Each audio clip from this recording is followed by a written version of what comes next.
Stop blaming the money. You have been blaming the money for every bad trading decision you have ever made. Every stopped-out trade, every sleepless night, every moment you sat frozen in front of a chart unable to click the button you knew you needed to click. You blamed the money. But I want you to think about something. Think about the last time you took a small loss. Not a large one, a small one. $20, $50. The kind of loss that objectively should barely register in your day. Did you move past it immediately? Or did you spend the next 3 hours replaying the trade? Not because of the $50, because you could not stop asking yourself the same question on a loop. How did I get this so wrong? Now think about a time you took a larger loss, a proper one, several $100s, maybe more, and somehow, inexplicably, it did not hurt as much.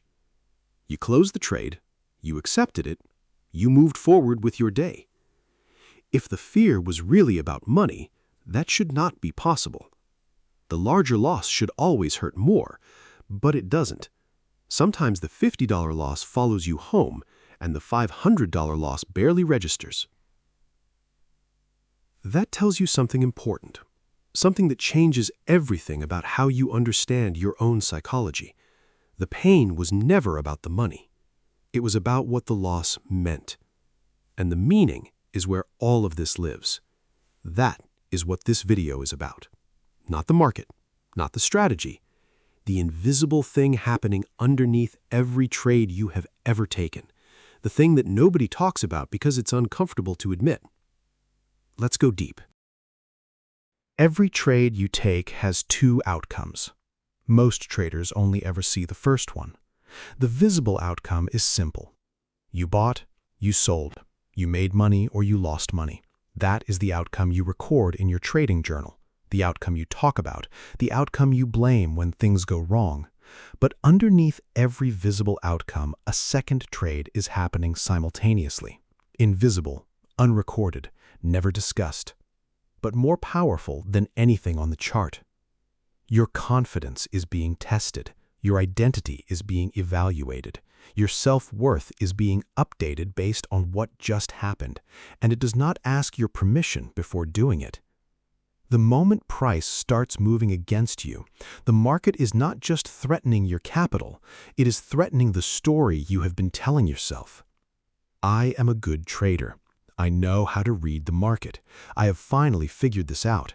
I understand what I am doing. Those stories feel solid when trades go your way. They feel natural, justified, like simply an accurate description of who you are.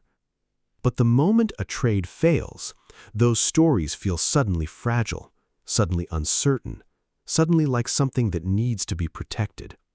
And everything you do next, the stop you move, the position you hold, the revenge trade you enter, is not really about the money at all.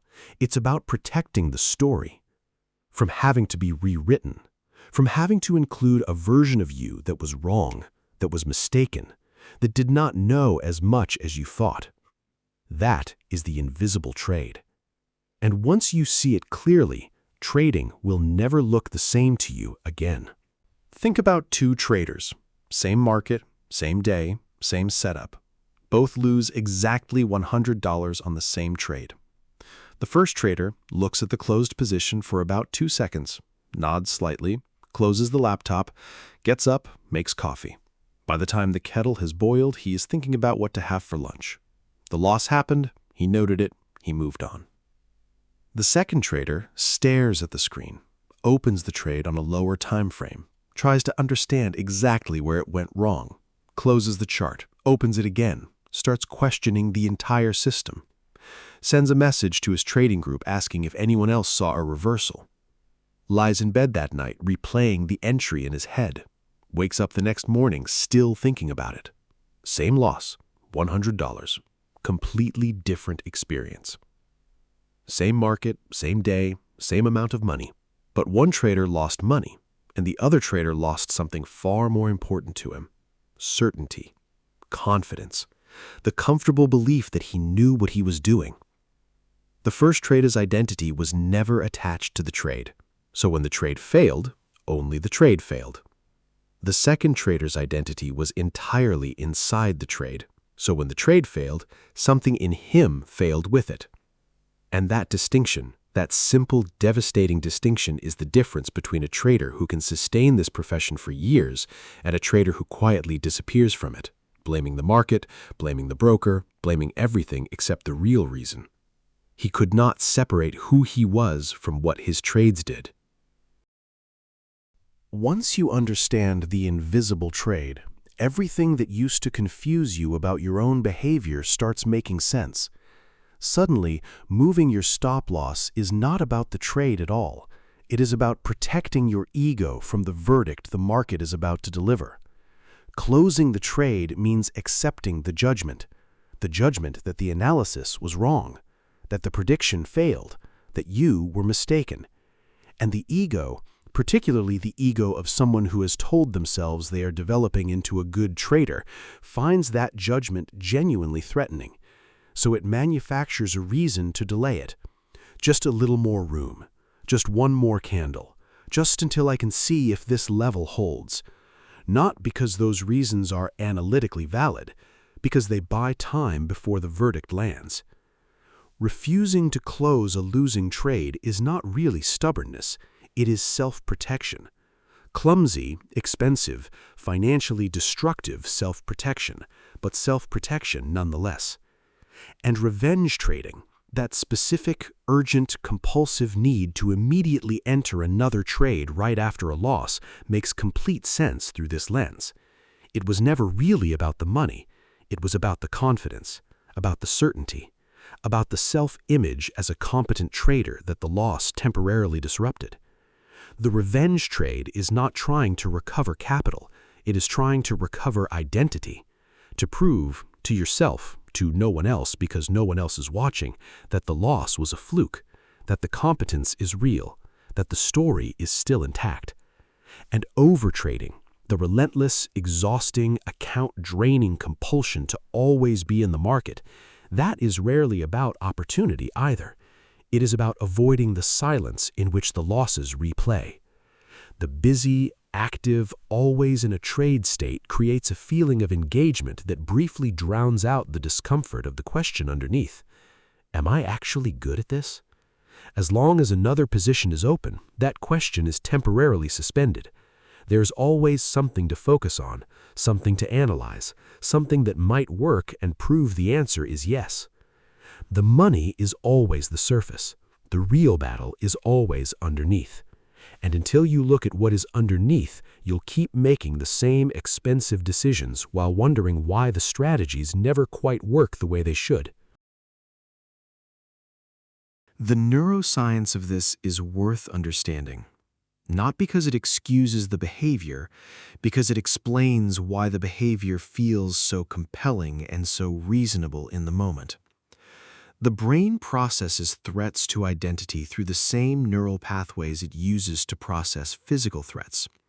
When something challenges the way you see yourself, when a losing trade threatens the story of "I am a competent trader," your nervous system responds almost identically to how it responds to physical danger. Cortisol rises, heart rate increases, breathing becomes shallower, attention narrows to the threat. Rational thinking becomes secondary to threat management.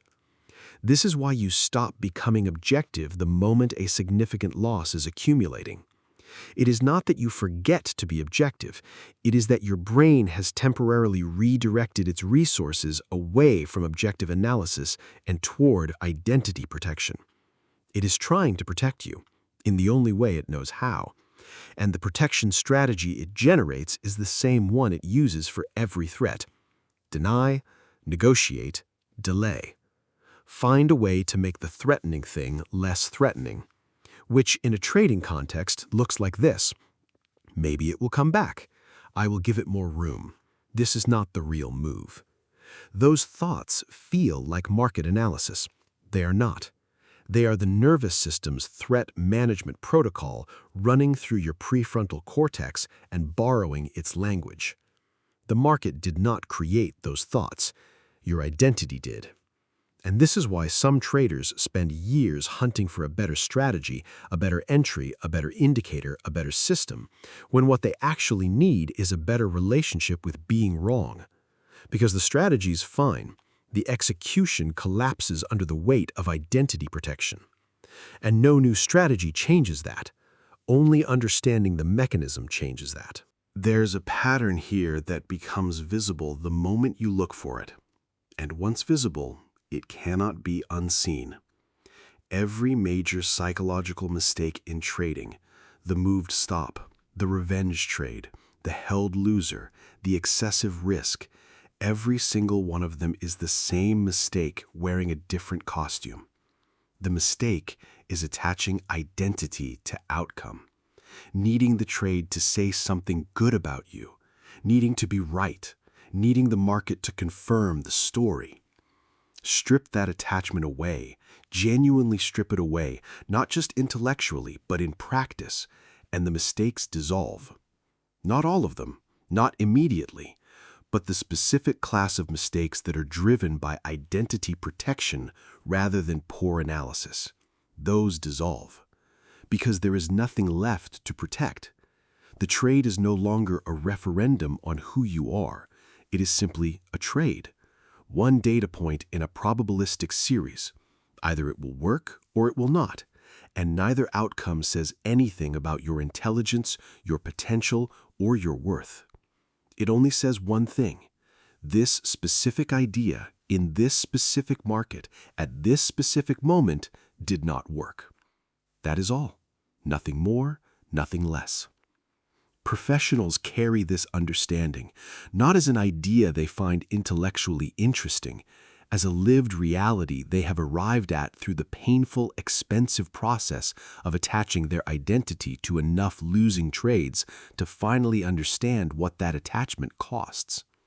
They stopped needing the market to confirm them. And the moment they stopped needing that, trading became lighter, calmer, faster, more decisive. Because the decision to close a losing trade is no longer a judgment about who they are. It is simply the execution of a plan. Click, done, next. So what do you actually do with this? Right now, practically. Because understanding it intellectually is one thing. Feeling it activate in the middle of a losing trade and doing something different with it is another. The first thing is the most important. Start noticing the invisible trade. Every time a position moves against you and you feel the urge to negotiate, to look for a reason to stay, to search for an analyst who agrees, to zoom into a lower time frame hunting for hope, pause and ask one question before doing anything else.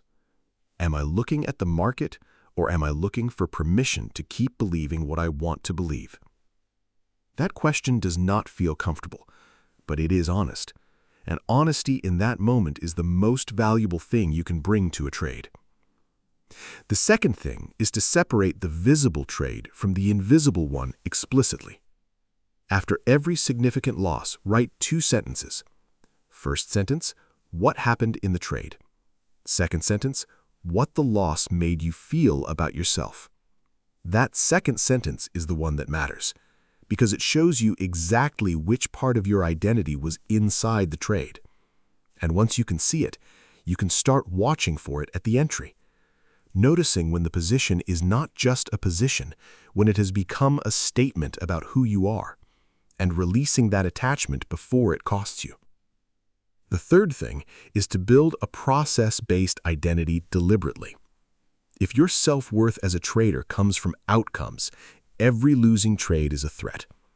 If your self-worth comes from execution quality, losing trades become information. They tell you something useful. They contribute to the data. They are part of the process, not a verdict on you. Build the identity around the question, did I follow the plan, rather than did the trade work? Because the plan is something you can control. The outcome never fully is. And measuring yourself against something you cannot fully control is a guaranteed source of psychological instability. The fourth thing is the simplest and the hardest. The next time a small loss hurts disproportionately, the next time $50 sends you into 3 hours of rumination, stop blaming the $50. Ask what the $50 represented to you, what story it challenged, what version of yourself it threatened. Because the answer to that question will teach you more about your trading psychology than any losing streak ever has. And that understanding, specific, personal, honest, is the beginning of a genuinely different relationship with this profession. One where the market can move against you without moving you, where losses are costs rather than verdicts, where being wrong is a data point rather than a disaster, where you trade the market, not the story you need the market to tell about you. You will take losses, many of them, for as long as you trade. That is not a prediction about your skill level. It is the structural reality of a probabilistic profession. The question has never been whether you will lose. It has always been what you will make those losses mean. Because losses do not come with meaning pre-attached. You assign the meaning every time. And the meaning you assign determines everything that happens next. Assign the meaning that the loss says something about your intelligence, your worth, your right to be here, and every loss becomes a threat to be defended against. Assign the meaning that the loss is simply one outcome in a long series, expected, planned for, irrelevant to who you are, and every loss becomes simply something to move past. Same loss, completely different experience, completely different next decision, completely different trader. The market does not decide your worth. Only you do. And the next time a loss tries to convince you otherwise, the next time that $50 trade follows you home and sits at the dinner table and keeps you awake past midnight, remember that it's not the money talking. It never was. It's the part of you that needed the trade to confirm something. That part deserves your compassion. It's trying to protect you. It just needs to understand that the losing trade isn't the threat. Letting the losing trade define you is. Don't confuse a losing trade with a losing identity. They are not the same thing. They never were. Your growth as a trader begins with self-awareness. The rest follows. I'll see you in the next video.